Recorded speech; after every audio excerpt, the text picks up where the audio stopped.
الحمد لله نحمده ونستعينه ونستغفره ونؤمن به ونتوكل عليه ونعوذ بالله من شرور أنفسنا ومن سيئات أعمالنا من يهده الله فلا مضل له ومن يضلله فلا هادي له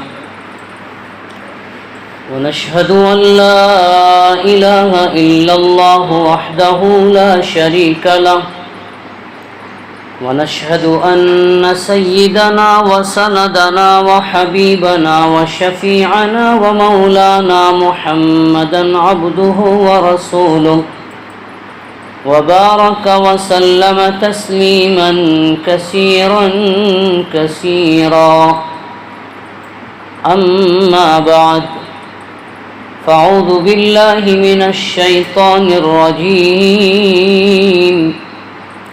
بسم الله الرحمن الرحيم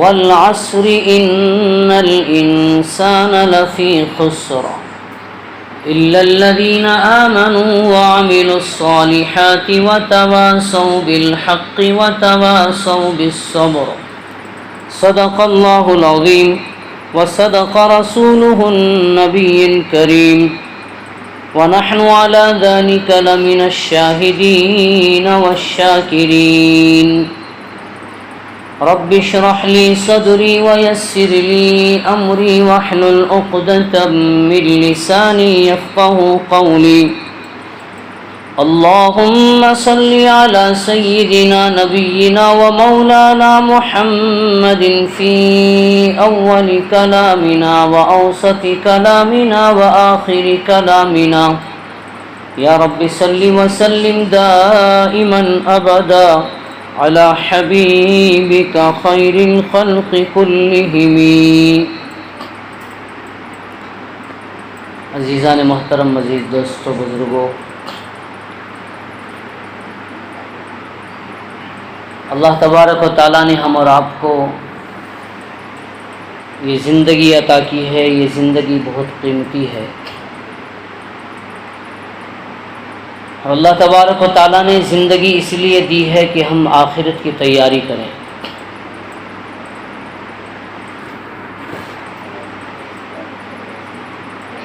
زندگی صرف گزر جانے کا نام نہیں ہے، بلکہ زندگی سے اللہ راضی ہو جائے، ہماری زندگی کا یہ مقصد ہے.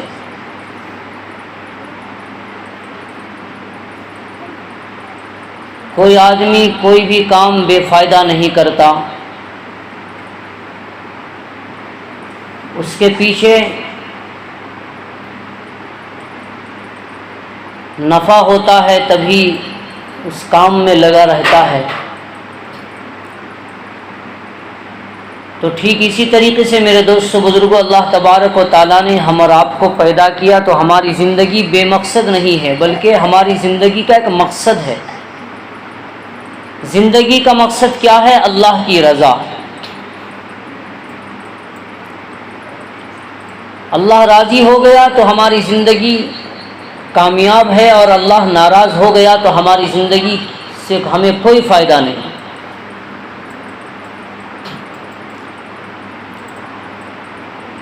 دنیا میں بہت ساری چیزیں ہیں،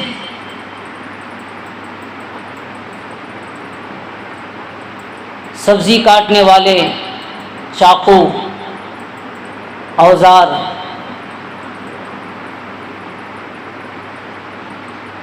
اسی چاقو سے جب پھل فروٹ کاٹے جاتے ہیں تو فائدہ ہوتا ہے.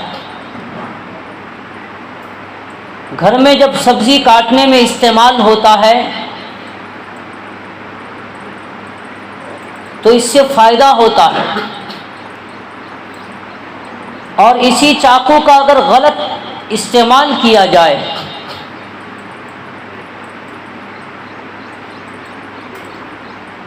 اس میں فائدہ تو تب تھا جب کہ استعمال صحیح تھا، لیکن اسی چاقو سے کسی پر وار کر دیا جائے، کسی انسان کے جسم پر وار کر دیا جائے تو اب تک جس سے ہم نفع حاصل کر رہے تھے اب اس سے نقصان ہو گیا.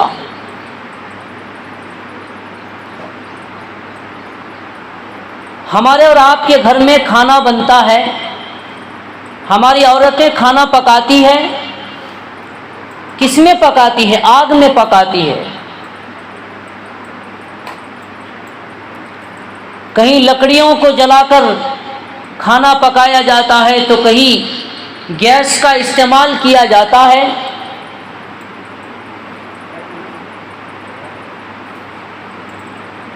تو آگ میں کھانا پکایا جاتا ہے، نفع حاصل کیا جاتا ہے، اس سے فائدہ ہو رہا ہے. لیکن وہی آگ کوئی اپنے جسم پر پٹرول چھڑک لے اور اپنے جسم میں وہ آگ لگا لے تو پھر بجائے نفع کے نقصان ہو جائے گا.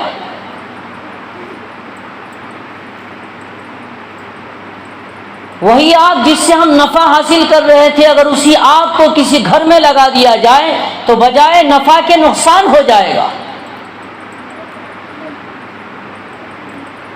تو میرے بھائیو دوستو بزرگوں پتہ یہ چلا کہ کسی بھی چیز کا اگر استعمال صحیح ہو تو اس سے نفع ہوتا ہے، اور اگر استعمال غلط ہو جائے تو پھر نقصان ہو جاتا ہے.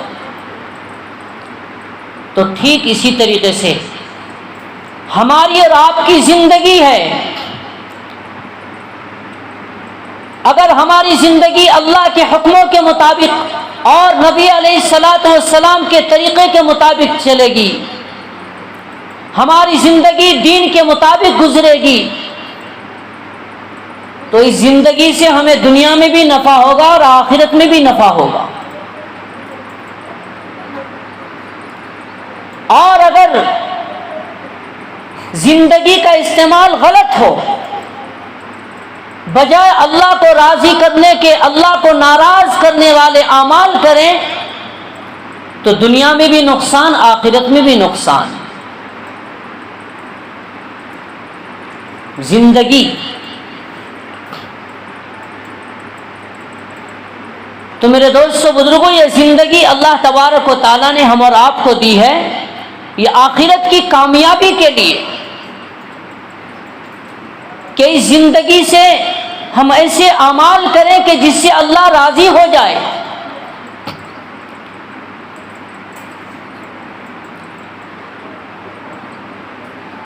ایک طالب علم بہت سارے طالب علم پڑھ رہے تھے،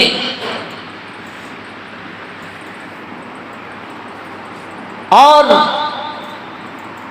پڑھتے پڑھتے ایک شور سنائی دیا، باہر ایک شور سنائی دیا. سارے بچے اٹھ کر چلے گئے، پتہ چلا کہ ہاتھی آیا ہوا ہے. سارے بچے اٹھ کر چلے گئے ہاتھی دیکھنے کے لیے. ایک بچہ تھا، استاد محترم نے کہا کہ بیٹا تم بھی چلے جاؤ، تم بھی ہاتھی دیکھ لو. اللہ اکبر میرے دوست بزرگ و شاگرد نے کہا کہ حضرت ہاتھی تو بعد میں بھی دیکھ لیں گے لیکن میرا وقت ضائع ہو جائے گا.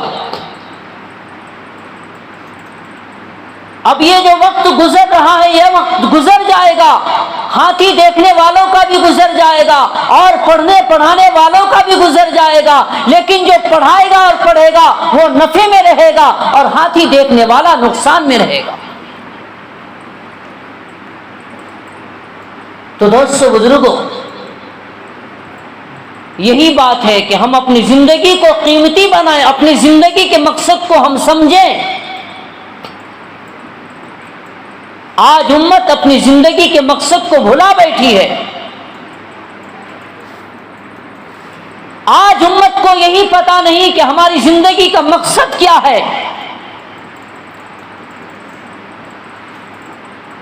ہماری زندگی کا مقصد ہے اللہ کی رضا. اور اللہ کب راضی ہوگا؟ کہ جب ہر عمل اللہ کے حکم اور نبی کے طریقے کے مطابق ہو.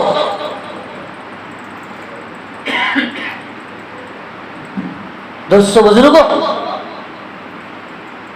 آج ہم نے غیروں کا طریقہ اپنایا، آج ہم نے غیروں کا رسم و رواج اپنایا، اسی لیے اللہ تبارک و تعالیٰ نے ہمیں بھی غیروں کا حوالے کر دیا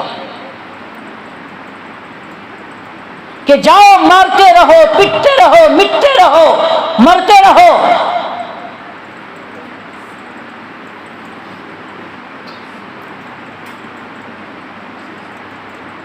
بہت ہی افسوس کے ساتھ کہنا پڑ رہا ہے، اور میں بڑے درد اور دکھ کے ساتھ یہ بار بار کہتا ہوں کہ فلسطین میں اگر مسلمانوں کے اوپر ظلم ہوتا ہے تو ہم آنسو بہاتے ہیں، ہم غم مناتے ہیں، ہم افسوس کرتے ہیں۔ دنیا کے کسی ملک میں، دنیا کے کسی کونے میں اگر مسلمانوں کے اوپر ظلم ہوتا ہے، مسلمانوں کے بچوں کے اوپر ظلم ہوتا ہے، مسلمانوں کی ماں اور بہنوں کی عزتیں لوٹی جاتی ہے تو ہمیں افسوس ہوتا ہے، ہم روتے ہیں، ہم گڑ گڑاتے ہیں۔ لیکن یہ کیا وفاداری ہے، یہ کیا بے وفائی ہے کہ ہمارا جو دشمن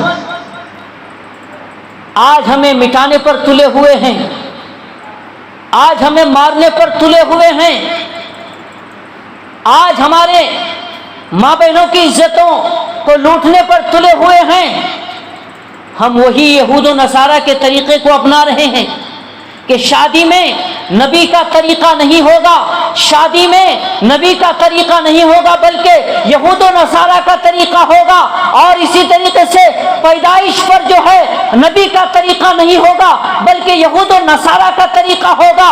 اور بہت ہی افسوس کے ساتھ کہنا پڑ رہا ہے کہ آج کے نوجوان جو اپنے ناکامی کے گن گاتے ہیں کہ فلاں جگہ یہ ہو رہا ہے، ایسا ہو رہا ہے، ویسا ہو رہا ہے، اور آج کا نوجوان رسم و رواج کے پیچھے پڑا ہوا ہے، یہود و نصارہ کے طریقے کے پیچھے پڑا ہوا ہے۔ ایک نوجوان تھا، تاریخ میں لکھا ہے کہ وہ نوجوان اتنی عبادت کرتا کہ عبادت کرتے کرتے کمزور ہو گیا، بالکل دبلا پتلا ہو گیا۔ گھر والے کو فکر ہوئی تو گھر والے نے کسی سے کہا کہ ہمارے بیٹے کو سمجھاؤ کہ انہوں نے اپنا برا حال کر رکھا ہے، ان کو سمجھاؤ کہ عبادت میں کچھ کمی کریں۔ میرے دوستو بزرگوں، ایک مرتبہ ایک صاحب نے جب وہ راستے سے گزر رہے تھے تو آواز دیا اور کہا کہ بیٹا کیا بات ہے، اتنی عبادت کر رہا ہے کہ اپنے صحت کا بھی خیال نہیں، تو کمزور ہو گیا ہے، دبلا پتلا ہو گیا ہے۔ تو اس نوجوان نے کہا کہ چچا جان میں آپ کو بتاؤں، میرے نوجوانوں غور سے سنیں، عمل کی نیت سے سنیں۔ اس نوجوان نے کہا کہ چچا جان میں آپ کو بتاؤں کہ ہمارے اس محلے میں بہت سارے نوجوان تھے، ہمارا ایک معاہدہ ہوا تھا، ہم نے عہد کیا تھا کہ نیکیوں میں ہم میں سب سے زیادہ کون آگے بڑھتا ہے، عبادت میں کون آگے بڑھتا ہے، نماز میں، تلاوت میں، ذکر و اذکار میں کون آگے بڑھتا ہے۔ چچا جان وہ میرے جو ساتھی تھے انہوں نے خوب عبادت کی اور یہاں تک کہ وہ دنیا سے رخصت ہو گئے، اب میں ان ساتھیوں میں میں صرف بچا ہوں، اگر میں اپنی عبادت میں کمی کر دوں تو مرنے کے بعد ان کو میں کیا جواب دوں گا۔ یہ تو ہے نیک بندے کی سوچ، ان کی عبادت کا یہ عالم ہے کہ عبادت کرتے کرتے، نماز پڑھتے پڑھتے، ذکر و اذکار کرتے کرتے وہ دبلا ہو جا رہا ہے، کمزور ہو جا رہا ہے۔ اور آج ہمارا نوجوان، اللہ حفاظت فرمائے میرے دوستو بزرگوں، دل کے کان سے سنے میرے نوجوانوں کہ آج ہم دیکھ رہے ہیں کہ ہر طرف سے آئے دن ہمارے اوپر حملے ہو رہے ہیں، ہماری شریعت پر پابندیاں لگائی جا رہی ہے، ہماری جائیداد کو ہڑپ کرنے کی بات کی جا رہی ہے، ہماری مسجدوں کو ڈھانے کی بات کی جا رہی ہے، مدارس کو بند کرنے کی بات کی جا رہی ہے۔ اور آج ہمارا نوجوان نہ نماز کی پابندی، نہ دل میں اللہ کا ڈر اور خوف، نہ دل میں اللہ کا ڈر اور خوف، نہ سینے میں نبی کی محبت ہے، نہ نبی سے عشق ہے۔ آج ہمارے نوجوانوں کا چہرہ نبی کے خلاف، آج ہمارے نوجوانوں کا لباس نبی کے خلاف۔ یہ برتھ ڈے منانے کا رسم و رواج یہ اسلام میں کہاں ہے؟ کون سا دین ہے جو اس کی اجازت دیتا ہے؟ مجھے بتائیں میرے دوست بزرگوں، آج افسوس کے ساتھ کہنا پڑ رہا ہے کہ آج امت مسلمہ کی مائیں اور بہنیں پیٹ کے خاطر اپنے جسم کو بیچنے پر مجبور ہے۔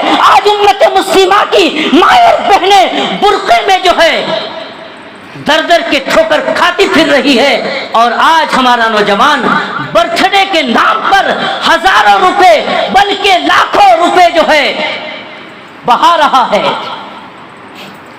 برتھ ڈے کی خوشی میں اللہ اکبر انڈے پھوڑے جا رہے ہیں، دودھ اور گھی اور دہی کو ضائع کیا جا رہا ہے۔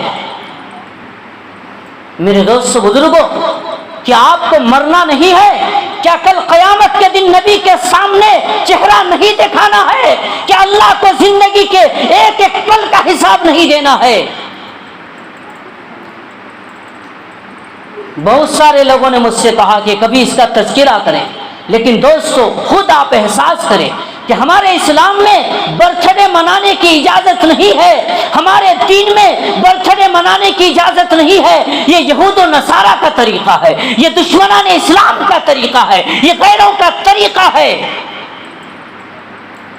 ایک صاحب نے مجھ سے کہا کہ کسی نوجوان کا برتھ ڈے منایا جا رہا تھا، ان کے چاہنے والوں نے اتنے انڈے پھوڑے اور کیا کیا اس کے اوپر ڈالے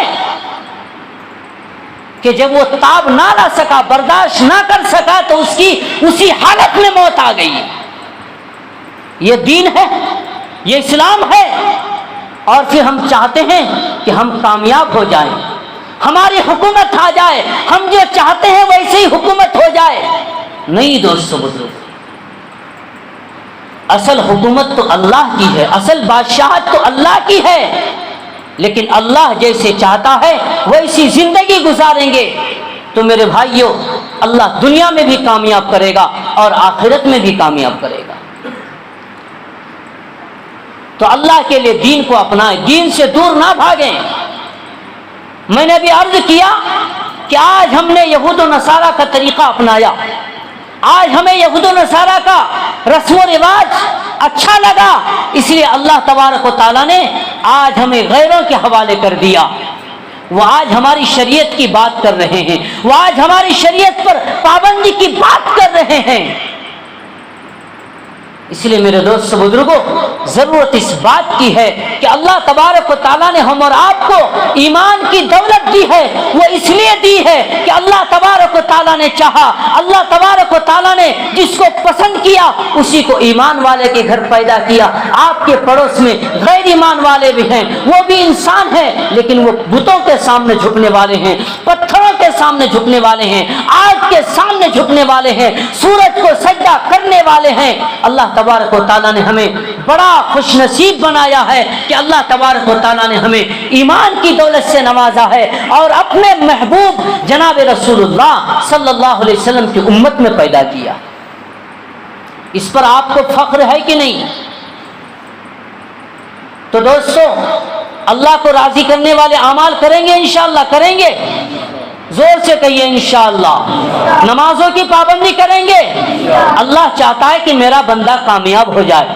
اسی لیے جو ہے دوستو بزرگوں کبھی جو ہے شب برات کی رات دی کہ رات کو جاگ کر مجھے منا لو، اپنی مغفرت کرا لو، اپنی کامیابی کی دولت جو ہے کما لو، اور پھر اللہ تبارک و تعالیٰ نے جو ہے کبھی قربانی کا موقع دیا کہ قربانی کر کے جانوروں کو ذبح کر کے مجھے راضی کر لو، پھر اللہ تبارک و تعالیٰ نے 30 دن کا مہمان عطا کیا، رمضان کا مہینہ عطا کیا کہ ہر رات رو دھو کر عبادت کر کے تراویح کی نماز کے ذریعے سے، روزے کے ذریعے سے، نوافل کے ذریعے سے، ذکر و تلاوت کے ذریعے سے، عبادت کے ذریعے سے اللہ کو منا لو، اللہ کو راضی کر لیا، وہ بندہ کامیاب ہو گیا، جس نے اللہ کو ناراض کر لیا وہ ناکام ہو گیا۔ تو ہمارے سامنے ایک مہینہ آ رہا ہے، رمضان کا مہینہ، ایک مہمان ہے، کتنے کیا بھائی، ایک 30 دن کا مہمان آ رہا ہے۔ ہمارے گھر کوئی مہمان آنے والے ہوں تو ہم ان کے لیے کیا کیا انتظام کرتے ہیں، رہنے کا انتظام کرتے ہیں، کھانے کا انتظام کرتے ہیں، سونے کا انتظام کرتے ہیں، لیکن یہ مہمان آ رہا ہے دوستو بزرگوں ہماری کامیابی کے لیے، کریں گے انشاءاللہ۔ ایک بہت ہی ضروری بات ہے، میں عرض کر کے اپنی بات کو ختم کروں۔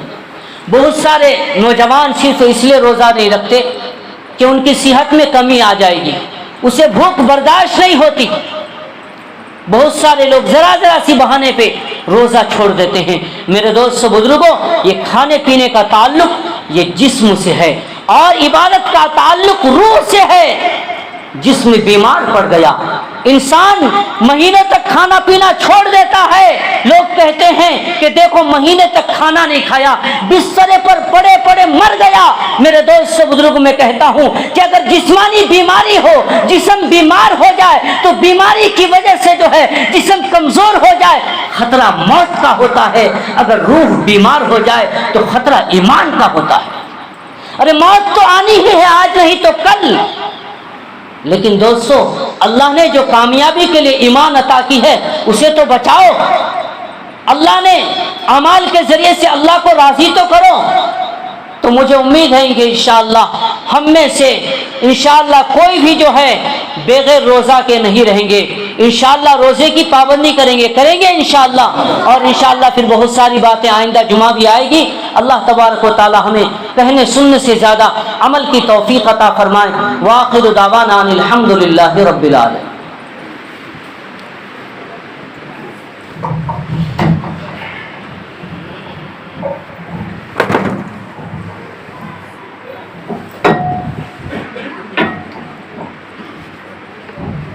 اللہ